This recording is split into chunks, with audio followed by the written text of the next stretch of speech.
Health plus programme में आप सबका स्वागत है। आज हम आपको लेकर चल रहे हैं डॉक्टर केसी सचदेवा हॉस्पिटल करनाल। हमारी टीम ने डॉक्टर सोनम जी से बातचीत की। डॉक्टर सोनम इनफर्टिलिटी स्पेशलिस्ट हैं। हजारों की गिनती में निसंतान दंपतियां यहां से संतान सुख प्राप्त कर चुकी हैं। डॉक्टर सोनम समय समय पर पंजाब प्लस के दर्शकों को हेल्थ टिप्स देते रहते हैं। आइए करते हैं बातचीत डॉक्टर सोनम जी के साथ। दर्शकों, पंजाब प्लस चैनल पे आपका स्वागत है। आज हम आए हैं डॉक्टर सोनम, एक ऐसा नाम जिन्होंने पिछले लंबे समय से अपनी सेवाएं इनफर्टिलिटी के फील्ड में दी हैं, स्पेशली आईवीएफ में। डॉक्टर साहब एक ब्रांड हैं जो उन निसंतान दंपतियों के लिए एक वरदान है जिनको बिल्कुल ही आस नहीं थी और वो एज्ड भी हो चुके थे। 45-50 तक भी डॉक्टर साहब ने रिजल्ट्स दिए। डॉक्टर साहब, स्वागत है आपका हमारे स्पेशल शो में। नमस्कार जी, मैं डॉक्टर सोनम करनाल से। बताइए रिची जी, क्या पूछना चाहते हैं? डॉक्टर साहब, क्या कहना चाहेंगे कि मेल इनफर्टिलिटी, जिसका एक ऐसा लोगों के माइंड में था पहले कि मेल्स जो है वो इनफर्टिलिटी है जो वो आती ही नहीं थी, मतलब लोग मेल को जो छुपा कर ही रखते थे। और जैसे जैसे समय बीतता गया, लोगों में अवेयरनेस आई और सोसाइटी में थोड़ा बदलाव आया।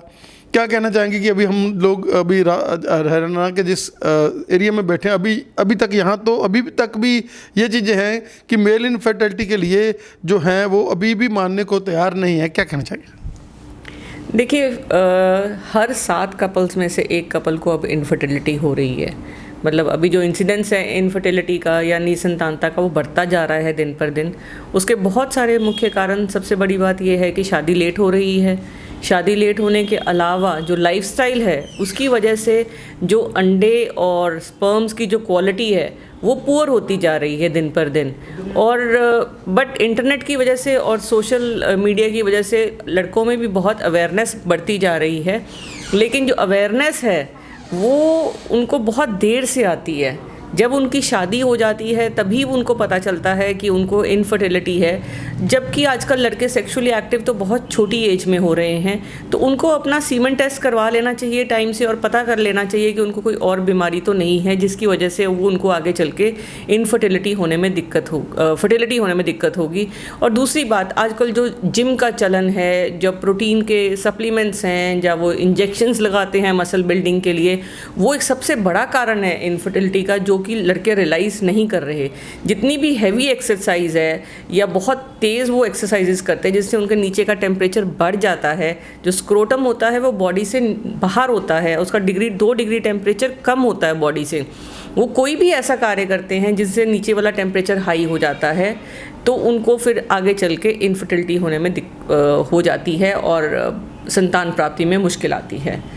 जैसे आपने कहा कि बच्चे जो सेक्सुअली एक्टिव जल्दी हो रहे हैं, लेकिन उनका जो मैरिज एज है वो बढ़ रही है। पहले कहते थे कि साल 16वां चढ़ा लड़कियों को, और लड़कों को कहते थे कि 17-18 साल में लड़का जो जवान होगा। आजकल लड़के हैं जो वो 13 साल में ही जवान हो रहे हैं, और मैरिज जो पहले 20-21 साल में हो जाती थी वो होती हैं 27-28 साल में। अब उनकी एक्टिवनेस और उसके बीच का जो पीरियड है, क्या कहना चाहेंगे कि हम लोग सेक्स के ऊपर ना तो बात करते हैं, ना टीचर्स, ना कोई अपने माँ बाप से बात कर सकता है, और वो एक बहुत बड़ा हर्डल बन रहा है जिसकी वजह से हम देख रहे हैं कि हमारा पंजाब की हम बात करें खास करके, अभी तो हरियाणा में भी वो थोड़ा जो है उसका असर पड़ने लगा है, लेकिन पंजाब का यूथ बाहर जा रहा है। उसको लगता है कि हम बाहर जाकर हम लोग बहुत इन्जॉय करेंगे, हम लोग बिल्कुल फ्री रहेंगे। नो डाउट कि पैसे के लिए भी जा रहे हैं, लेकिन कहीं ना कहीं जाकर ये फैक्टर भी बीच में आ रहा है। देखिए सर, सेक्स एजुकेशन बहुत बहुत ज़रूरी है। जैसे जैसे समय बदलता जा रहा है, हमारी सोसाइटी ओपन हो रही है, लेकिन जो हमारे संस्कार हैं, जो भगवान राम ने किया था कि उन्होंने कहा मैं एक ही पत्नी रखूँगा, तो ये जो चीज़ है इसके लिए बहुत ज़रूरी है कि जो बच्चे हैं उनको हम सेल्फ एजुकेट करें सेक्स के लिए। और दूसरी बात, जो उसके साइड इफ़ेक्ट्स हैं या उनसे जो नुकसान हैं, जब तक हम उन बच्चों को अवेयर नहीं कराएंगे तो कहीं ना कहीं जब यौवन होता है तो वो हर चीज़ ट्राई करना चाहते हैं, उस ट्राई करने के चक्कर में ही वो अपने आप का नुकसान कर बैठते हैं। बहुत कॉमन है कि इन्फेक्शन, जो सेक्सुअली ट्रांसमिटेड डिजीज़ हैं, HIV का नाम बहुत सारे बच्चों को नहीं पता। मतलब ज़्यादातर लड़के कॉन्डम यूज़ नहीं करते, और जब वो HIV पॉजिटिव हो जाते हैं तब वो अपनी ज़िंदगी अपनी बर्बाद कर चुके होते हैं। वो लड़कियों के लिए भी यही चीज़ है, लड़कों के लिए भी यही चीज़ है। मैं ये नहीं मानती कि सिर्फ लड़के ही सेक्सुअली एक्टिव हैं, आजकल की लड़कियां भी बहुत ज़्यादा सेक्सुअली एक्टिव हैं शादी से पहले, और ये एक बहुत ही बड़ी प्रॉब्लम भी है। और इस चीज़ को समझने की ज़रूरत है कि इस चीज़ का सोल्यूशन हमें एक लेवल पे सबको मिलकर, सोसाइटी को मिलकर हमें ढूंढना पड़ेगा। क्योंकि 21 के बाद आप शादी अलाउड है, तो 21 के बाद हम 28 तक या 30 तक लोग वेट करते हैं ताकि करियर सेट हो जाए। सेक्सुअल एक्टिविटी में कोई इतना इशू नहीं है, लेकिन सेफ सेक्स प्रैक्टिस करना बहुत बहुत ज़रूरी है, एक चीज़। दूसरी, आपके जो अपने गैमीट्स हैं, जिनको हम कहते हैं हमारा अंडा है या स्पर्म है, अगर आप आगे चल के अपना बच्चा चाहते हैं जिसमें आपका अपना डीएनए हो, तो आप अपने स्पर्म्स को भी फ्रीज़ करवा के रख सकते हैं। जैसे बड़ी हीरोइंस करती हैं, तो वो यंगर डेज़ में प्रेगनेंसी नहीं करती, या फ़ॉरेन में बहुत ट्रेंड है तो वो अपने एग्स फ्रीज़ करवा के रखवा लेती हैं। और जब उनकी एज हो जाती 35 के बाद, एग्स की क्वालिटी और नंबर दोनों ही कम हो जाते हैं, और तब वो जाकर आप अगर 35 के बाद प्रेगनेंसी प्लान करना चाहते हैं, तो जो एग्स आपने अपने फ्रीज़ करवाए हुए हैं उनको आप यूज़ कर सकते हैं और प्रेगनेंसी ले सकते हैं। समय के साथ सब कुछ बदल रहा है, और बदलते समय के साथ जो हमें बेस्ट ऑप्शन है उसको चूज़ करना पड़ेगा। मैं आपको ये कहूँ कि हम बच्चों को रोक लेंगे, हम बच्चों को रोक नहीं सकते। हम बच्चों को एजुकेट कर सकते हैं कि क्या उनके लिए सही है और क्या उनके लिए गलत है। जैसा क्या कहना चाहेंगे कि नाइट डिस्चार्ज की हम बात कर लें, तो बच्चे जो हैं वो बहुत ही ज़्यादा जब यंग एज होती है वो बेचारे डरे डरे से रहते हैं, उदास रहते हैं, वो किसी से बात भी नहीं कर सकते। क्या कहना चाहेंगे कि ये एक नॉर्मल फिनोमेनन है जिसमें उनको घबराना नहीं चाहिए, और आगे जाकर भी अगर वो थोड़ा बहुत मैस्टरबेशन में भी जाते हैं तो उसके लिए भी उनको ज़्यादा टेंशन नहीं डालनी चाहिए इस चीज़ की, क्योंकि ये एक नॉर्मल फिनोमेनन की तरह ही है। और आप अगर ये सोचो कि उसके बाद हम ताकत के बादशाहों के पास जाते हैं और वो लोगों को लूट रहे हैं कि आपको ये हो जाएगा, हम आपको ऐसे दे देंगे, आपको ताकत वाला दे देंगे। कई लोग अफीम खा रहे हैं कि जब हम अफीम खाएंगे तो सेक्स की पावर हमारे में ज़्यादा आ जाएगी, लेकिन वो खाते खाते आदी हो जाते हैं और बिल्कुल अपने आप को लॉस में ले जाते हैं। क्या कहना चाहिए? देखिए सर, नाइट डिस्चार्ज बहुत कॉमन, मतलब तो नेचुरल एक फिनोमेना है, ठीक है। जब भी लड़के के हार्मोन्स, एंड्रोजेंस बढ़ते हैं, टेस्टोस्टेरोन का लेवल जैसे जैसे वो जवान होता है, तो उसको नाइट डिस्चार्ज हो सकता है। और सबसे बड़ी बात है, जितने भी आजकल हमारे सीरियल्स हैं या हमारा सोशल मीडिया है, उसमें जितना भी सेक्सुअल एक्टिविटी को दिखाया जाता है, तो जब वो सेक्सुअली स्टिमुलेट हो जाते हैं और उनको मैस्टरबेट नहीं करना आता, तब वो उनको नाइट फॉल हो जाता है, जिसको नाइट फॉल बोलते हैं। कई लोग ये सोचते हैं कि नाइट फॉल होने से कमज़ोरी होती है, ऐसा कुछ नहीं होता, क्योंकि वो कहीं ना कहीं साइकोलॉजिकल लेवल पे बहुत डरे हुए होते हैं, तो इसलिए उनको लगता है कि हमें कमज़ोरी आ गई है। मैस्टरबेशन टू अ लिमिट तो नॉर्मल है, हफ्ते में 2 बार करते हैं, लेकिन आप दिन में अगर 4-4 बार कर रहे हैं, आपकी नॉर्मल लाइफ अफेक्ट हो रही है, तो इसका मतलब कहीं ना कहीं आपको थोड़ी बहुत दिमागी परेशानी है, जिसके लिए आपको किसी साइकेट्रिस्ट को कंसल्ट करना चाहिए। ये वैसे ही है जैसे किसी को ज़्यादा चीनी खाने की आदत है और उसको डायबिटीज़ हो जाती है, उसी तरीके से मैस्टरबेशन एक लिमिट के बियॉन्ड अगर आप करेंगे तो आपको फिर बाद में नेचुरल सेक्स करने में या फिर अपनी वाइफ से संबंध बनाने में आपको दिक्कत होगी।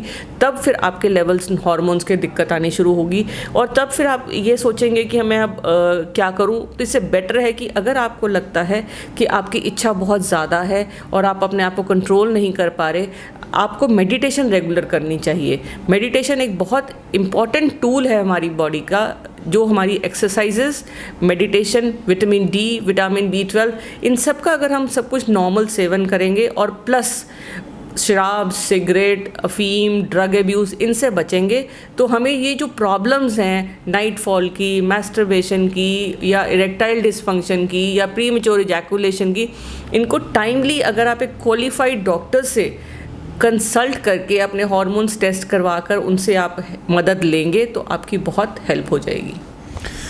जैसा अगर हम लड़कियों की बात करें, लड़कों में तो चलो अब हम लोग इसको थोड़ा सोशली मानते हैं।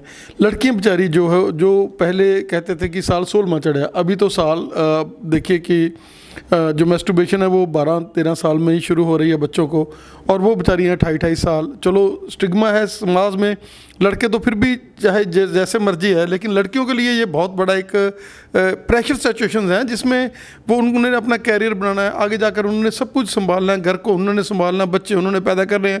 क्या कहना चाहेंगे? देखिए सर, ह्यूमन बीइंग की जब हम बात करते हैं, चाहे वो औरत है चाहे वो आदमी है, दोनों में ही हार्मोन्स होते हैं। इट इज़ जस्ट कि जब हमारी सोसाइटी, जिस सोसाइटी में लड़कियां पलती हैं बड़ी होती हैं, तो जो उनकी जो सेक्सुअल एक्टिविटी है वो रिस्ट्रिक्टेड होती है।